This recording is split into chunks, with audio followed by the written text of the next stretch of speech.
Predsednik društva Beli tiger Martin Pučko je danes na novinarski konferenci, ki jo je sam tudi sklical, želel razčistiti nekatere nejasnosti glede delovanja društva, predvsem pa o zaenkrat še neznanju usodi zbranih sredstev namenjenih Mitji Šoštariču.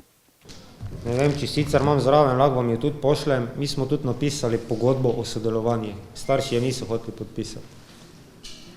To je zelo pomembna zadeva, kjer je bilo jasno in glasno povedano. Starši so nas prosili za organizacijo tega projekta, ne smo se mi vsiljevali. Zgodba obeh strani, na eni strani društva, na drugi družine, pa še zmeraj ni enaka. Proti Martinu Pučko je med drugim družina vložila tudi kazensko ovadbo za sum poslovne goljufije. On je mene poiskal preko Facebook profila. Mi nikoli nismo od njega dobene pogodbe dobili.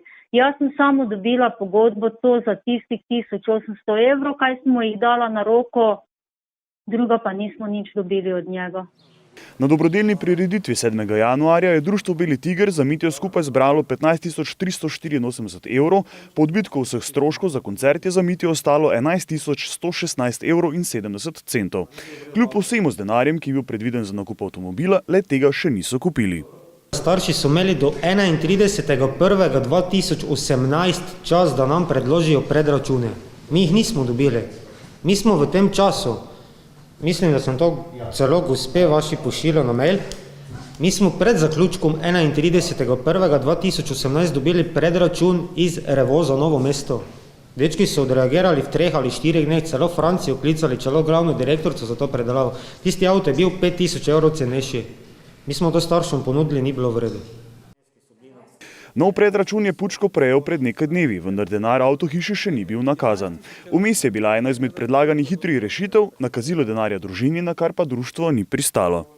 Po tem našem dopisu njihovimi odvetniki, da smo že v štartu bili zmenjeni, da sredstva ne grejo na roke, ker jih ne bi dala nobena organizacija na roke. Zdi se, da je konec zgodbe blizu, vsaj tako naj bi si obe strani prizadevali.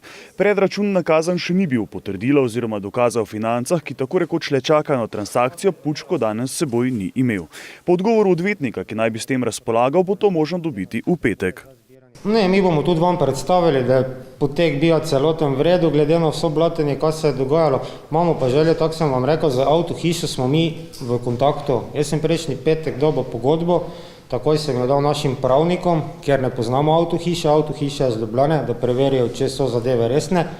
Pošteno povem, tam so dali en dan nam možnosti, mi smo se opravičili, mi smo to popoldan dobili od gospoda, ko je treba to naslednji dan, jaz sem rekel, da ne morem, da bomo pogodbo preverili in midva z gospodom smo tudi v kontakti.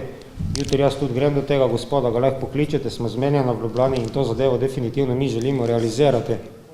Okrog društva Beli tiger trenutno vre. Pučko po njegovih besedah celo grozijo po življenju, zato je na novinarsko konferenco, ki je sklical sam, prišel v spremstvu 2 varnostnikov.